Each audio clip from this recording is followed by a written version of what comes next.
Hi, I'm Taylor Kare, and you're watching The Permanent Rain Press. Hi everyone, it's Chloe with the Permanent Rain Press. Today I am so happy to be joined by Taylor Kare. How's it going? Hi, I'm good. How are you? I'm doing well. Right off the bat, let's talk about Julie and the Phantoms, where you star as Bobby. When your agent first called you, told you you booked this part, did you ever imagine how big this show would become? Um, it was kind of I had no idea honestly because I was really excited about even doing a musical. That was where I was at with it. It's always been a dream of mine even to just do a musical on film. So it was great. I was like, oh, that's great. So I wasn't even thinking about how big it was gonna get. Um, but then I realized, oh, Kenny Ortega's attached to it, and then one of my favorite musicals from the 90s, the Newsies, Kenny was involved with that. I'm like, oh, okay, this is even going to be amazing no matter what. And then it clicked eventually. I'm like, oh, this will probably have quite a bit of tracking and backing to it. So it was amazing though. I was shocked actually with the response when it did come out. Pleasantly surprised, I'm But sure. Yeah. Take me behind the scenes. What was it like working with Charlie, Jeremy, and Owen as part of Sunset Curve? oh, they're great. I mean, they totally just let me. I mean, like they all. I kind of got the role pretty much 4 or 5 days before we even started filming. So I was just thrown into the mix. They already had everything for months, and they went through the boot camp. They did everything like that, and for me, I just kind of jumped in there, had to do my thing, learn the songs. Charlie, he helped me quite a few times when we were in when they were filming the Hollywood Ghost Club scenes. I was practicing up in the green room. And I was just playing in the car on the little practice amp, and Charlie came in there a couple times and was like, "Hey man, you want to like run it with you?" And then yeah, Owen and Jeremy are both great too. And we just did a couple of rehearsals, stuff like that. Then we filmed it. So it was really pretty simple. I mean, on the unset Emily days, we hung out in the trailer and watched. What were we watching? I think we were watching Star Wars. We marathoned Star Wars before our scene was filmed because they were filming some stuff with Madison. So Nothing like a little Star Wars to get you in the mood before some of those band scenes. You film Now or Never at Venue, is that correct? yeah, that's right. Yeah, not quite the Orpheum, but close enough in proximity on the ground It was floor across the strip. street. It was Yeah, across the street. that must I have don't been know. a lot of fun though, to be up on that stage, something I'm sure you never imagined yourself doing a few years back. No, it was weird because even with guitar, I play jazz. I play like folk kind of stuff. So even that style is completely new to me. Um, but it was super cool. Like it was super cool to try to like embody that. I mean, I grew up listening to like a lot of emo music, and like the emo trinity was like my go-to. Panic at the Disco, Fall Out Boy, My Chemical Romance. So I'm like, oh yeah, I'll just like go after some of that.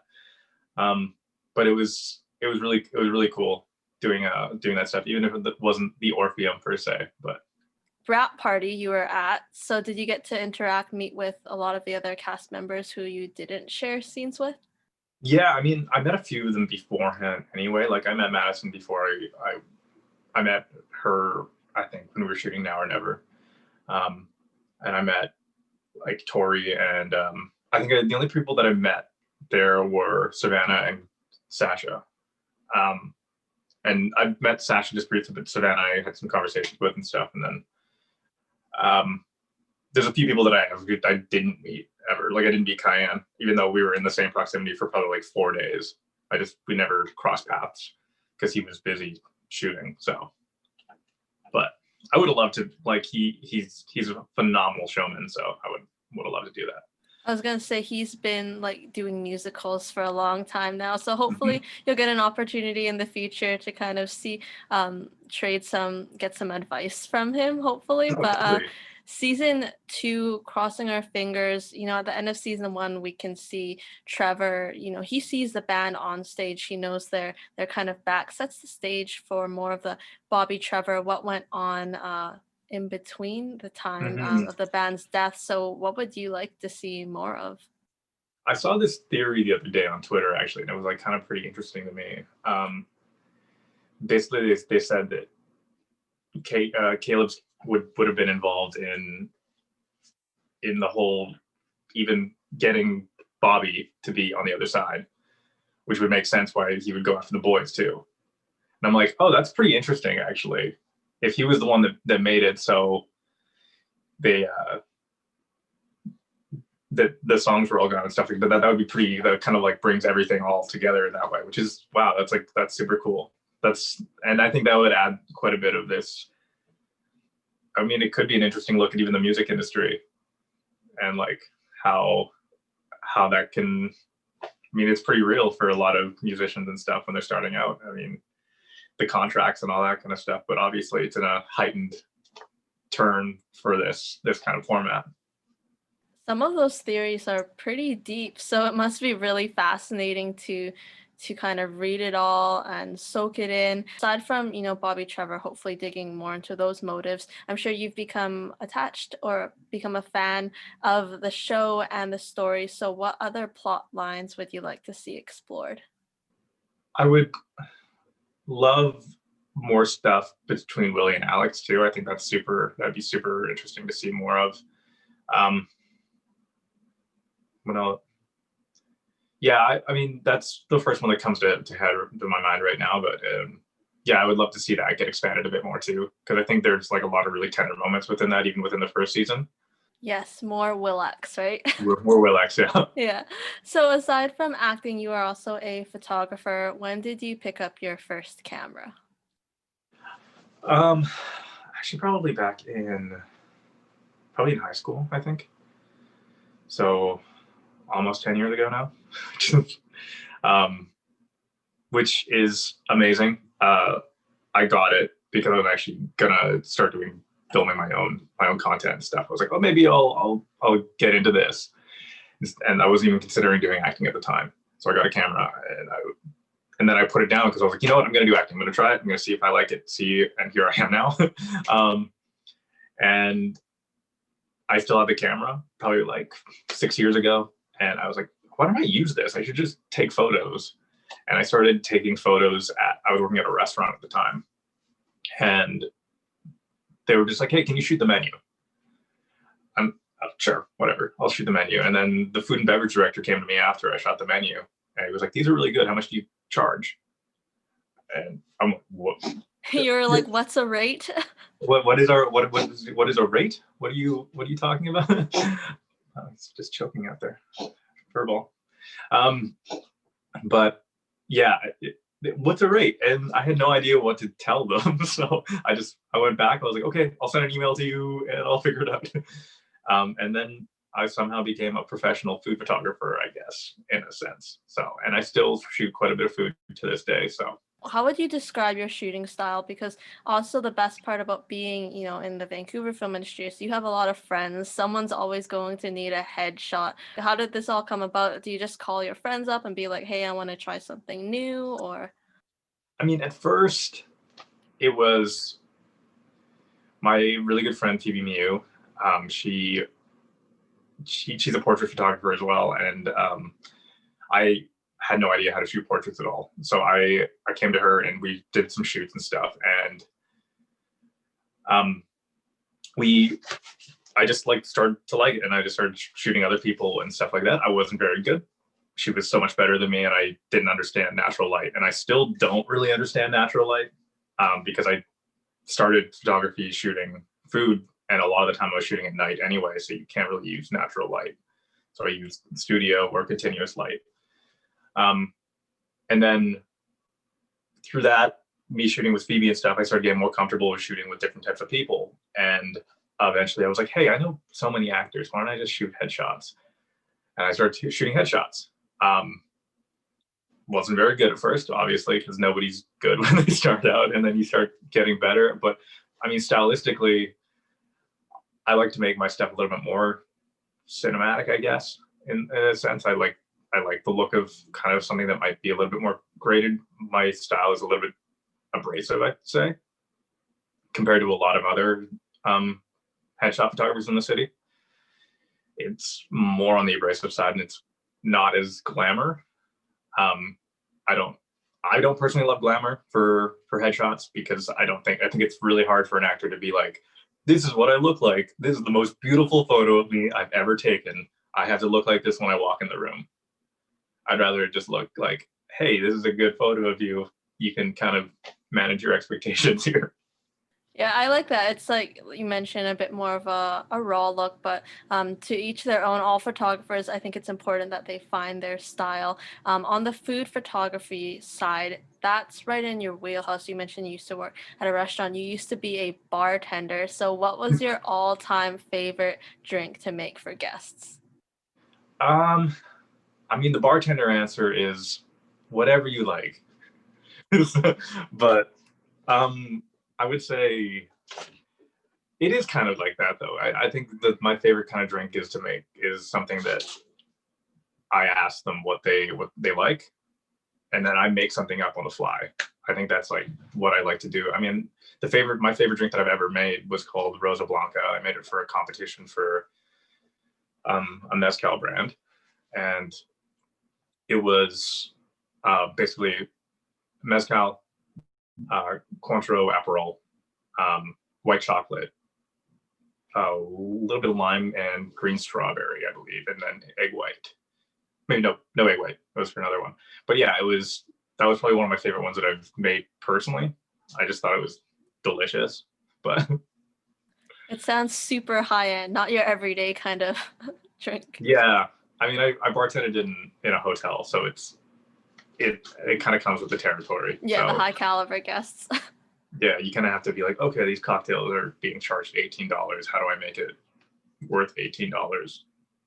You're finding like crazy. Like I remember I had to source some ingredients from for a while because I'm half Filipino. I was trying to bring a lot more like Filipino culture into the bar scene because it was really unknown even within that.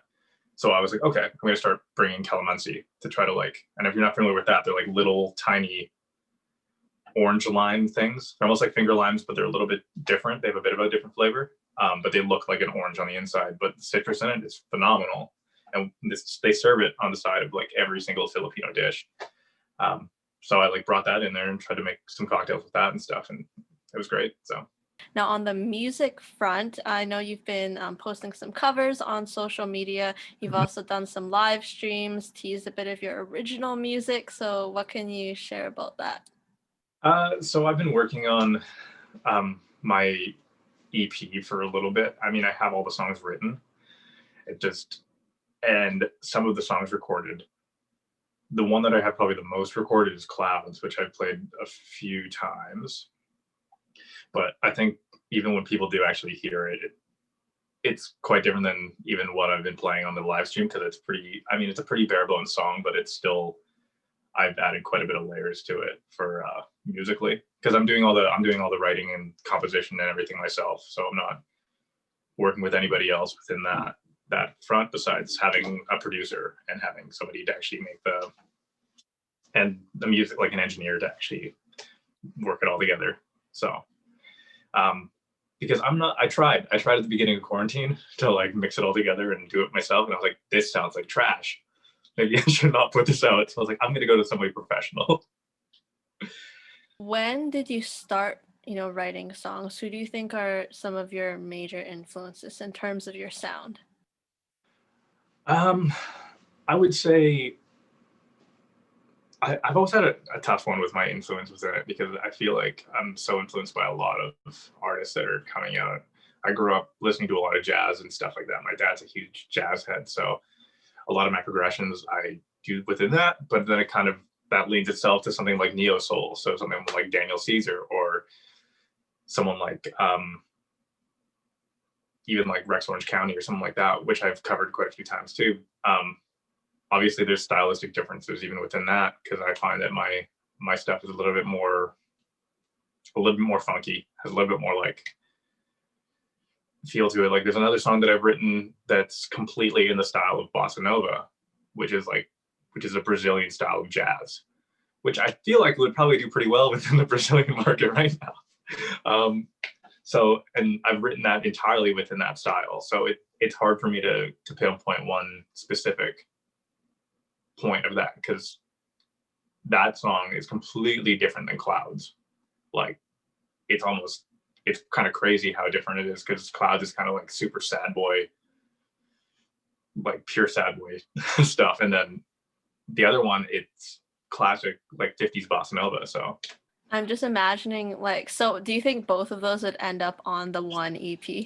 yeah, they would. That's the thing, and and I believe, I forget the track listing and stuff. I believe they're pretty close to each other too, like within one song. So I think it's nice to take listeners on a bit of like a journey. It doesn't have to be completely thematic. When do you think an official release is coming? Either on like a single or EP? Are you looking 2021? that's what I'm hoping for. Yeah, that's what I'm hoping for. Is for Clouds, I've been reworking some stuff within my demo for the last little bit here, so it's looking like it's going to come out probably, I'm hoping for next spring at least. And then, yeah, that's kind of where I'm at with that. And then I'm still debating if I'm releasing under my name or under a pen name. So You are proud of your mixed heritage. I know you've been vocal about Asian representation in film. So why is this something that's important to you?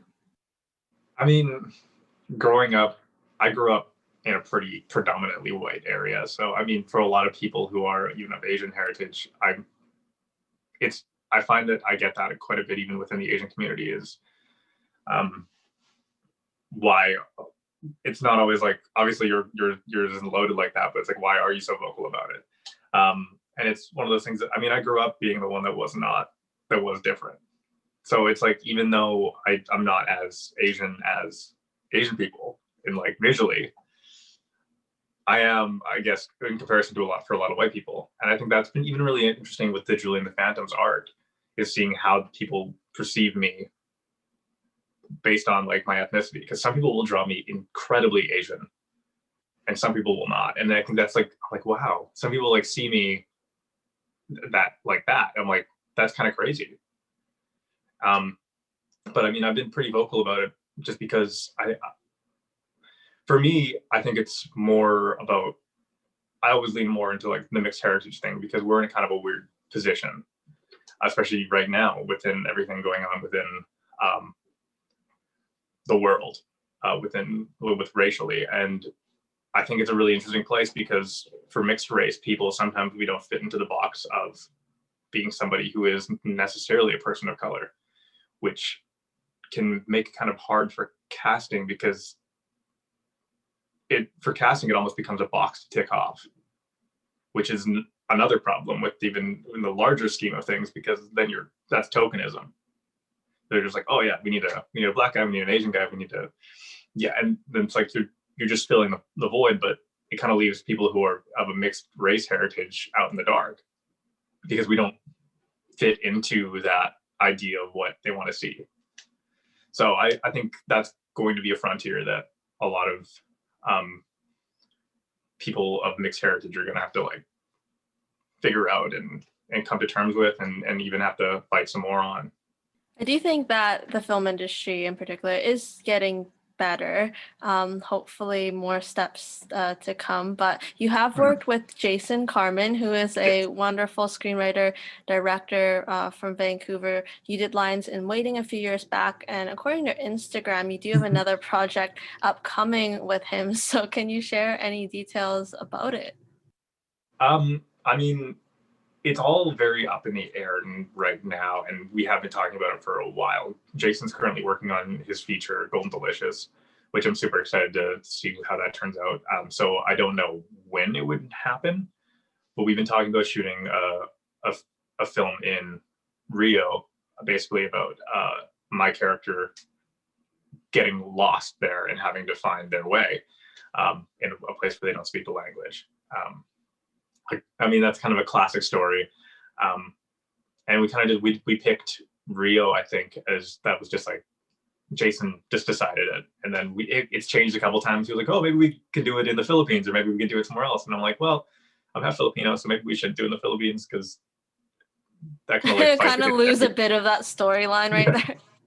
It kind of fights against it. So, yeah, so but we wanted to do an area that has a little bit more of the, I guess, like we wanted an area where we can really see like the difference between everything. Because I mean, if you go into Manila, Makati next to the barrios and the ghettos right next to it, it's incredible. So I mean, we kind of wanted a little bit of that contrast, even as seeing the different levels to how like humanity lives.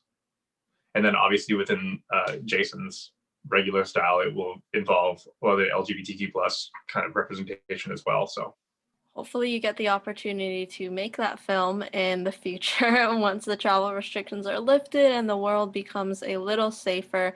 I want to talk about YouTube because you have an inactive YouTube account. What happened to those content creator dreams? Are they going to be revived during this pandemic period? So I've done YouTube multiple times, and there is probably other content out there that I would rather people not find because it's just bad. It's so there's content out there, and I've had like 3 YouTube channels for myself even, and I don't know if I've deleted the videos or if they're just private now, or if I even know the logins, but I've done it multiple times. I've just never gotten the enjoyment out of YouTube that I wanted, I think, creatively, and it was just, it felt like it was way more work trying to keep up to a schedule than I wanted, and like having to think of fresh content, and it just didn't do it for me. And I think that's part of the reason why people have been asking me to be active on TikTok and stuff too. And I don't know, content's hard. Like that kind of content is just so hard for me. It does not come naturally. It's hard to force yourself into a medium. I think that's why like you really enjoy taking photos, right? Like that's a different creative outlet. You did do like streetwear trends. I know you did a bunch of vlogs. Yeah, it's really challenging actually, in how much time you're spending in front of a screen. Even it's a lot, and I mean, obviously not everyone has the same thing, but I don't know how if people realize how hard that kind of is for a lot of people. Because I mean, it is, you're just spending a lot of your time, even though it's not necessarily like manual labor, and it is a pretty cushy job in the grand scheme of things. It's still quite taxing on you. I mean, I never did it at the level that a lot of the people do, but I kind of just like, oh, what things do I like? So I like really like fashion. So I decided to do some stuff about fashion, and I was like, oh, I don't know if I like this or not, because that's a whole other thing. I did some stuff about food. I've considered like doing stuff about photography, but then imposter syndrome. You're like, do I actually know enough about photography? Which usually means you do know enough about photography. And it's like, do I want to make this kind of content for people? Do I actually have something interesting to say? And I think having those checks and balances is really important too. And how much content can you create? And do I enjoy creating the content that I'm creating? Those are pretty big questions. Maybe you'll stick to the bi-weekly live streams or Instagram Live for now. I've been enjoying the Instagram lives. They've been really good, at least for, I think it's really nice for even just the people watching it and stuff. I think to feel that kind of connection with everybody. I mean, it's super cool seeing like everybody that's been interested within not just the show, but even the stuff that I'm doing beyond the show, which I'm super thankful for. I think it's incredible that people care. I'm just like, wow, why do you guys care so much? Wow. Yeah, it's super humbling because a lot of people are tuning in, they're tweeting you, asking you questions. You get to interact with them when you bring them on as guests. Yeah, that was the first time I did that, and it was really interesting. There were a lot of people crying. They were so shocked that you brought them in. And that's really shocking for me, actually. I'm like, wow, you guys are reacting so strongly to this. I joined, somebody DM'd me on Instagram, and I didn't really think anything of it. And they just sent me a Zoom ID. And I was like, okay. And then I just jumped in. And that was really interesting because it was a completely Brazilian chat. And I just jumped in there and they had no idea who I was. And I just someone knew who you were. That's why they invited you. Well, yeah, they knew who I was, but they had no idea because obviously when you join a Zoom call, it just says your name. Oh, okay. So they They was like, "Who didn't is this think you person would joining the chat?" actually click it. Yeah, they didn't think I was actually going to join it, but I joined the call, and then it was a bunch. It was kind of the same thing where a bunch of people were crying, and It's just such a genuine reaction, right? yeah, It it's so warms your pure. heart. Yeah, I'm like, wow, guys, how are you doing? It's so sweet. Hopefully more of those to come. You've clearly developed a fan base already, and we're really excited for your upcoming projects and music. We have our signature question to end things off. If you could be any ice cream flavor, which would you be and why? Um, so my favorite ice cream flavor is Tiger Tail, which is one that you really only can get in Canada, actually. But black licorice and orange. Um, People are disgusted when I say that, but I think it kind of represents me a little bit because it's like um, I like there's like this classic smoothness there, but then also this edge of this black licorice. And I think that's kind of like my weirdness and my quirkiness, and kind of the weird stuff that I do. So I think I also just love licorice a lot. So I'm one of the few people in this world that enjoy black licorice genuinely. Thank you for taking the time to chat. We really appreciate it. Thank you, Chloe. We'll be posting Taylor's social media links below, so stay tuned, music, upcoming projects, and we will see you next time. Bye.